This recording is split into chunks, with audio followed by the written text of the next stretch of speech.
Oh God, you are live. Is that what they telling us? All right, welcome to the James Africa's Black History Month program podcast, hosted by myself, moderated by myself, Dr. Anthony Thompson, and I teach honors United States history here.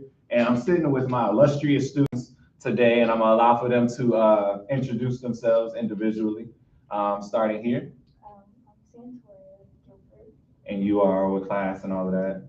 I'm in your U.S. history class, 10th grade. All right.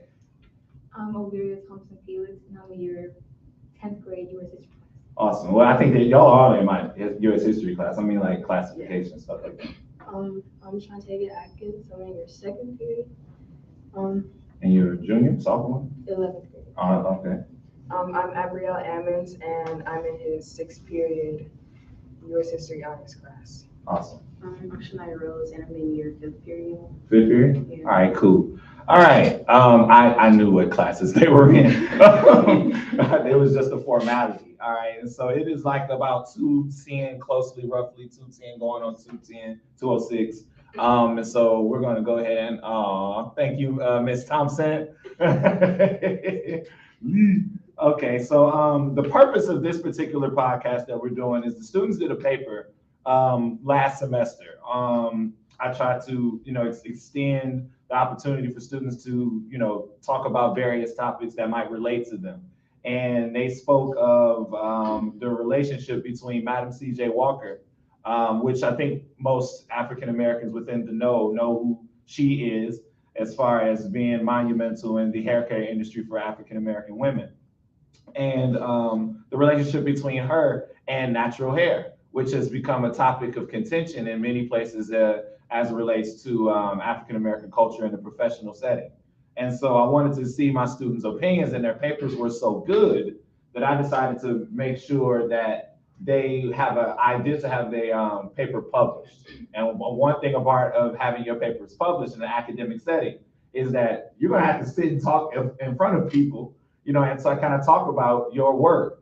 Just me as earning my doctorate degree and being at conferences and talking in rooms of people, so I'm setting you all up for the future. And another thing too is like not a lot of students on a high school level get the opportunity to have their work published. And so I'm gonna be putting all their work together as one paper and allowing for them to kind of figure out some places. I'm thinking Boston University, and having their papers published in that setting. And so that is going to be a good thing for them. So out there in the cyber world, give them a hand and all of that. And we have a small audience today. And so I think that that's pretty cool too, amongst their peers. But without further ado, again, I'm your moderator. These are your panelists, and we're about to go ahead and get started.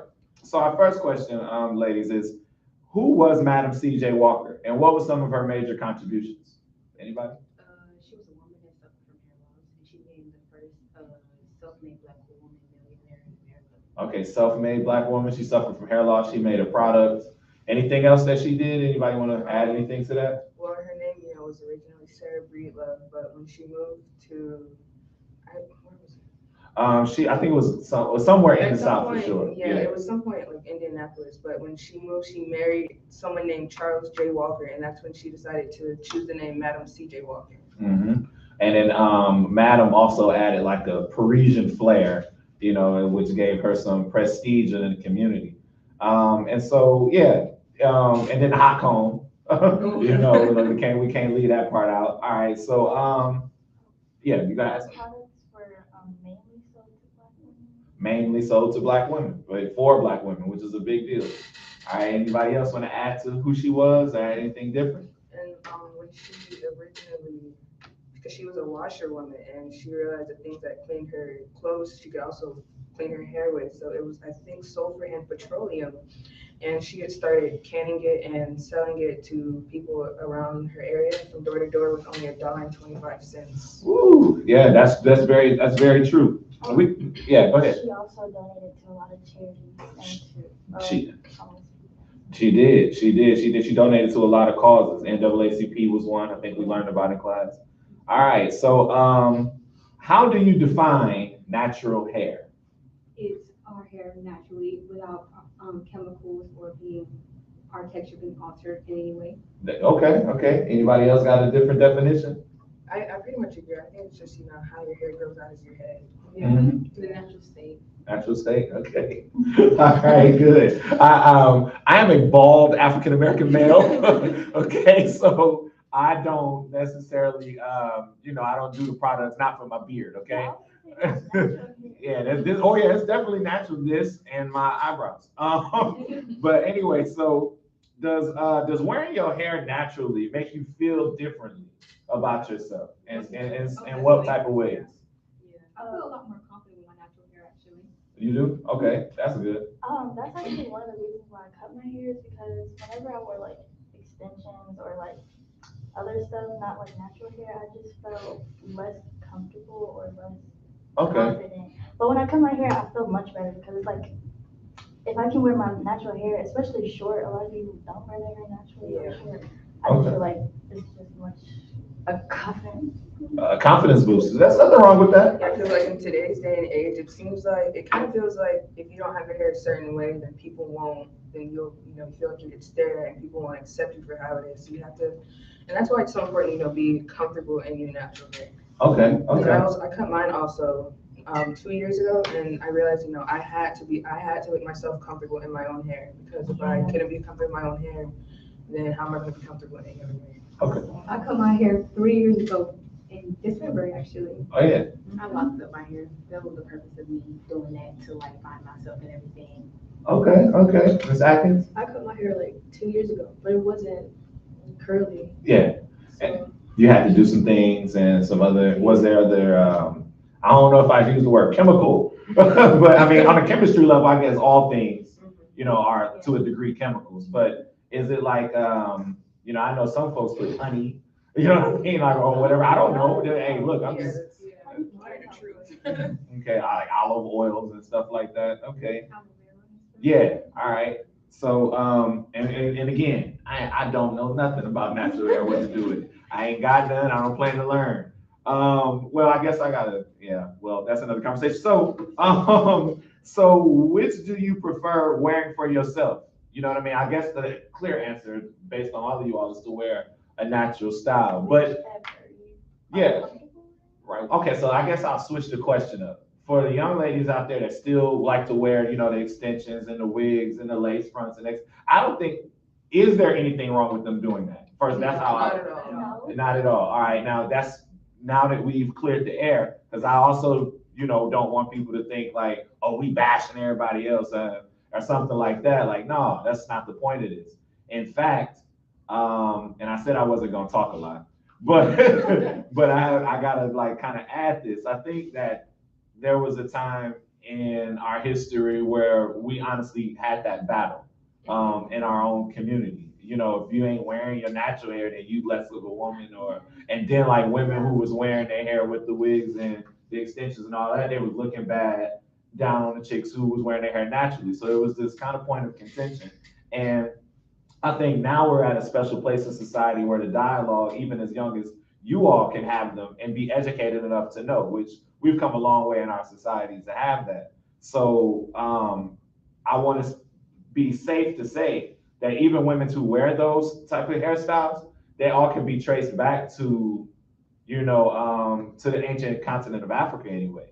Like a lot of women were wearing a lot of different things in their hair that wasn't necessarily their hair, to decorate themselves and style themselves in a particular manner. And it might have meant, depending on where you went, a status symbol, or just the style, and so to the women out there that's still doing that, cool. All right. So anyway, next question. Which one of those do you think is better for your health? To wear your natural style hair and let it out the way it is, or sometimes you gotta have like what I hear this term protective styles, right? So explain that to the people who may not know, if you do know. I feel as if, well, your hair growing, it sometimes depends on genetics, and then also some people's protective style just grow their hair like me. But it all depends on the person itself. Like if you want to sit there and wear that, then you can. But just don't let it define you, in my opinion. Okay. Yeah, and I think that you know, as long as you're comfortable, but I think the most healthiest thing to do is, you know, wear it in its natural state. But even if you do decide to get something chemically done, like a perm, then it's because, you know, perms have been done for decades. It was really popular in the 90s and the 2000s, still pretty popular now. But, you know, there's been no fatal type of things, and there's been no, like, major situations with it. So. Okay, cool. All right. So anybody else want to add to that? I was gonna say, me personally, I feel like wearing natural hair is better for your mental health because a lot of times, well, for me anyways, because when I, never mind. No. It's okay, man. Look, man, you got it. You straight. Let me help you. I think what you was trying to say is sometimes it's better for, and correct me if I'm wrong. It may be better for some people to wear their natural state so that they can be confident in who they are versus what society may say how they must look. Yeah. Okay. Also, last year for school, I didn't wear my natural hair out, not one time. I was scared too. But, Wow. Okay. Yeah, because you're kind of really judged when you wear natural hair, because like your natural hair isn't like super long or like you have this big old puff, then you're like you're seen as bald head. Or Yeah, something. it's like Yeah. a mental thing. I just feel like just wear your natural hair because you're. What they call it, like a teeny weenie or something? No, they just See, no, okay, so I'm a man and I don't know. So it's like ain't the big chop. I do know that much, right? Yeah, Okay, and then what they call it when it start growing? What is that called? like the awkward phase. The- Yeah. okay. Yeah, I like think the we're talking about like a teeny weeny afro, which is like. Oh, okay, well, see, yeah, okay, and you got styling, right? Okay, good. So, yeah, ready to move on? Next question, everybody. Yeah. All right, so, how popular do you think the hair care business is right now, especially in the African American community? A specific one Or no, just Just like any of the overall? products, like overall? I think it's Really really popular. popular, especially like lately since the pandemic. I feel like everybody's starting to, you know, do their own hair, Yeah. know how to do it Hair, themselves. hair in general is becoming a really big thing. Yeah. Okay, why, we ain't even rehearsed this one, but now I just wanna know, like, why do you think it's so popular now, as far as just the hair industry for Black women? Because it's like a lot of like, well, for one, buying hair products is like a lot of stuff, because your hair, Mhm. yeah, It requires a lot, yeah. okay? And like, I feel like people are starting to like be more like, oh, natural hair is actually kind of pretty. Yeah. Kind of like this, so I want to keep it in a way. Oh, okay, But also, people are becoming more creative too, like different styles and like different products, like your hair and stuff. Okay. Yeah. And social media helps a lot too Mhm. because it helps spread like ideas and stuff. Okay. I remember what she said, like, yeah, a lot of people have different opinions, and then, you know, people are growing from like doing hair and all that, and then people are being influenced, and then, yeah, like, everybody just helping each other out. Okay, good. All right, how do y'all think, Madam CJ Walker would think about the industry today? I don't think she would agree with it, considering that only 3% of Black hair products are Black owned. So Yeah. the other 97% is white owned. I don't think she would feel too happily about that, because how you don't even have our hair texture, but you're making majority of our products. Man, and you gotta be careful with that, not to spread any false information, but I believe that I heard that, some of the stuff that they were putting into some of the hair care products at one point was causing like cancers. Yeah, Mhm. there was a rumor about that. Yeah, that's what, you know, and again, because we on live, we're in a public setting. I'm not trying to say that this is factual information. I'm just saying that I believe that it was enough said about certain hair care products that it was causing harmful things. I don't even know if I want to say cancer, but go ahead. It could depend on the individual. I mean, Yeah, right. It could be the person and maybe even the product itself yeah. or the company I itself. believe there was a Black-owned hair company that just sold to a white person, actually. I think it was Yellow? Yeah, something Yeah, like because that. like the oil thing got on the Yeah. internet, and then oh my god, So talk about and it. then the price like doubled, and it was out of stock everywhere. And Spill the tea. What happened? Yeah. It's like, I know exactly who it was. It was Alex Earl on TikTok. She used the Miel Rosemary Mint Oil on her hair, and then everybody with like straight hair started using it, and they started using it like as a deep conditioner. They would rinse it out, Yeah, and it and was and then it just, you know, it went off the shelves. You couldn't find it anywhere, and the price went from like $7 to 11, and then 14. And so it just kind of, Wow, it's just kind of the price skyrocketing. Now, who helped it to become popular? I'm not a Was it TikToker. TikToker? yeah, that, Yeah. that It girl. was a person from TikTok. Okay, Social media? is she a girl of color? No. Oh, No. okay. So No. Was it for natural hair or? Yeah, was because it- like Mia was a black owned business. Oh. Like it was, they marketed for curly hair and natural hair. And then, she popped up and used it. And then, all her little followers. She already had a large following, I think like 4 million on TikTok or something like that. And so, TikTok effect, everybody got Yeah, it. TikTok effect. That's Yeah, like. that's so- dang, so that affects the finance or the economic aspect of Yeah, the availability of having products that work well for you. yes, exactly. And then now it was affordable, Because it's and then hard now to it's not find stuff affordable. that You can't is- even find it. It's hard to find stuff that works. And Mia was actually a really, really good brand. And then, you Dang. find something that works and then, And then- yeah. I just feel like now that she gave it to somebody else, her friend. Yeah, they Yeah, I said, think they they sold the company. I just feel like they could alternate the ingredients. Like I just feel like they could change the whole product. Yeah, now trust me, I understand. Maybe substitute the ingredients to Mhm. maybe lower the price or Yeah, something or like something. that. I just feel like it would be different. Man, I don't. Neither do I. Maybe like even people with straight hair, we should realize the struggles that African American people and people with curly and kinky hair go through, because we can't just use every product that we find in the store. We can't just use the 50-cent shampoo and conditioner that you find at Walmart. We have to, and that's another issue. Like a lot of the stuff that you use for hair, it's so expensive. It'll cost like $20, $25, $30 for a bottle of anything, and it's.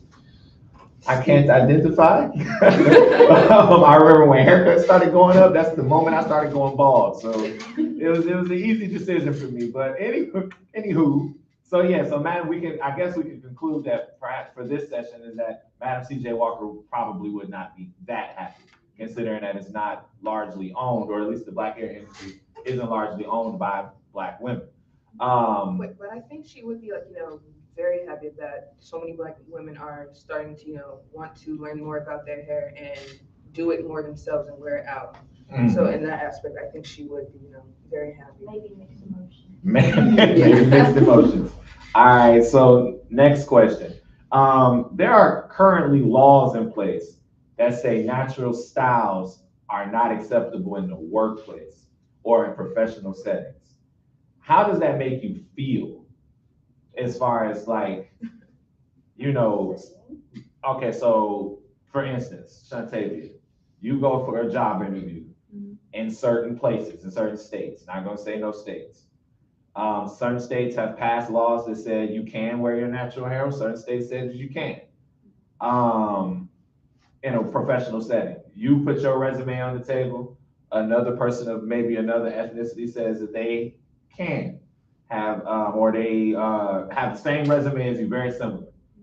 You have a better job interview, but for whatever reason, you still may not get the job, and largely it's because of your hair texture. Say it could be two African-American women. One decides to have their hair with a relaxed state, or wear a relaxer or a perm, whereas versus you walk in with your hair as is. And so how did that make you all feel that it's a possibility of wearing your hair to a certain style you may not get hired? Unfair? It's terrible, and it makes it hard to want to wear your natural hair out. Right. But it also gives you motivation too. Yeah. Okay. I'm not gonna explain why, but I just feel like it gives you Motivation. I'm gonna come back harder, or I'm gonna come back and own the business or something like Right, that. or I'm gonna try to do something where I don't even have to worry about that. Resilience of what it means to Yeah, be. I feel like it's kind of like a kind of both things. It can make you feel better if you do get that thing, but it also makes you feel like I had to work so much extra, I had to work extra hard for this because of my hair. Right. But if you do get it, it makes you feel like, oh, it was worth it because I got what I wanted in the end. Wow.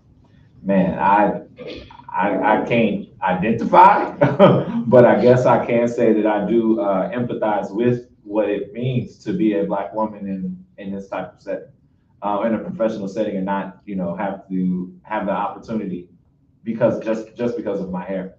So, do you think there are any styles that might be unacceptable, like in a professional setting, that for any ethnicity or race, or including Black or Asian, Hispanic, or anything like that, white, whatever? Do you think there are any styles that are unacceptable in the workplace?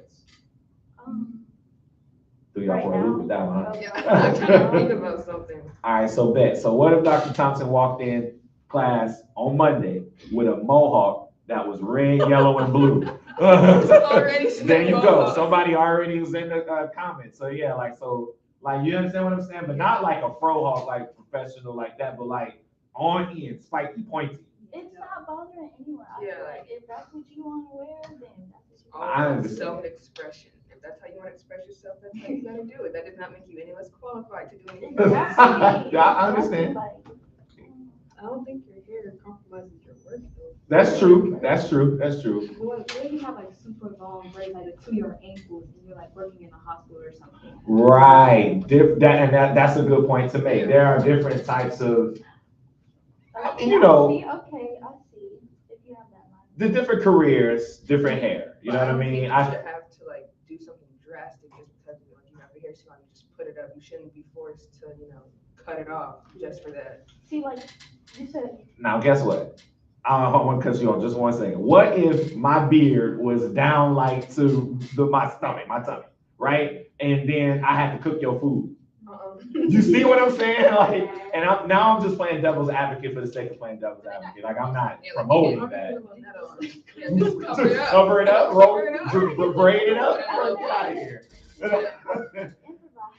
You should say I something. said they have, that's why they have hair nets for that though. Hair nets for beards? They got those? Yeah, like Yes, they like they do. nice little hair nets. Send me the link. Make Send one me the if you link. want that job. If you want that job and you don't want to cut your beard, make a net or do something. Okay. All right. So now that's funny. That was just a little, curveball into the conversation. We coming up to a close of this.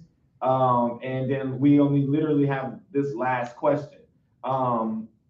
What laws do you think should be in place to protect natural hairstyles for Black people? Do you think there should be laws? Absolutely. Okay, so since we're saying yes, you think so? Yes. Throw out some ideas. Didn't you say there was a law made, where you can't discriminate or Mm-hmm. deny someone from a job? Yeah, that was the Civil Rights Act of 1965 that said based on your race, creed, ethnicity, and some other things, a religious background, what have you, they can't discriminate you from at least applying for a job and being accepted for a job. Among some other things that went along with that law, was a housing and employment. This was just after the March on Washington. Lyndon Baines Johnson was able to pass this law with Martin Luther King. And we was talking about that we hadn't talked about that in class yet, but we talked about that in that particular conversation we was having in class. But I think that, some states, you all have kind of like piggybacked off of that and kind of like was like, we could, some people and some policymakers, let's make it to where we're not discriminating against hair. I know it was a few years ago, there was a guy that was trying to have a summer job and he had dreads. And they didn't hire him. Now dude is like a supermodel because he has, it went viral online that he didn't get a job at like some county fair or something like that, and because he had dreads. Yeah, no, I don't know. Like I just saw a bunch of stuff and that's the word I'm using. But so no, not to kind of add to the law that you all would think, but that was something that was in the past. Civil Rights Act of 1965, and it's still in effect. So I don't know what law. That's why I'm asking y'all. Y'all the ones with the hair now. Come on. What y'all think? And then of course, this ain't no pressure. You can't think of anything now, but we can at least we can agree that there should be a law in place. I feel like you should not be denied a job because of your hair. If in some way you could alternate it and still work, I just feel like you shouldn't be denied. Right. Okay. Is it a form? That's a form of discrimination, right? Okay. Well, are there any other questions? Any comments that y'all want to make or anything like that? Do you have any opinions? Do I have any opinions about hair? He ain't got no hair. Yeah, the house only had no hair, but the purpose of this whole thing, besides you all's papers being so well, as I stated earlier, is that this not only was the papers good, but also the laws that have been passed recently within our home state. I didn't want to kind of go there, but because this is Black History Month, and we don't have to always talk about the struggle. We can talk about the successes of who we are. Also coming up with solutions about the struggles to which we have during this time, so as to reflect on our past and deal with our present. And so, no, I don't want to like kind of add to that, but my solution that I may have. Are you ready? You want to say something? No. Oh no, the one solution that I may have is, perhaps if we can't get the policies passed by the people that are in office, let's vote. Let's go and practice our civic responsibility and civic duty. Nobody can deny you that. And so we have to spread the word and get out there and maybe make the changes that, I see 5 eligible candidates, you know what I'm saying, for a senator, for anything. I know y'all got future career goals in other areas, but I'm just saying, like, you're very capable of going and becoming the Congress lady that we need to get some of these things passed for our state. This is exactly what I meant by motivation. Like being denied for something that, I don't know, that's so natural, like it motivates you to be better or do something better or do something about it. Yeah, do something about it. All right, so that's how we ended it, right? We ended it, we're gonna do something about it. We doing something about it. Okay. Now, anyway, okay, somebody in the comments said sometimes dreads or long hair depending on the job. Oh, they was talking about like a distraction. Yeah, that's true. It could easily be a distraction. All right, we've taken questions from the chat. Any questions from the chat for our very wise beyond their years panelists? Anybody? We're gonna wait. We just gonna move, because I don't want like odd dead air. All right, so thank you all so much. Let's give ourselves a hand. Yay! All right. So thank y'all so much, and thank you, Ricketts family, and whoever else is paying attention. Y'all have a wonderful day. Thank you. End the stream. End it now. Yay!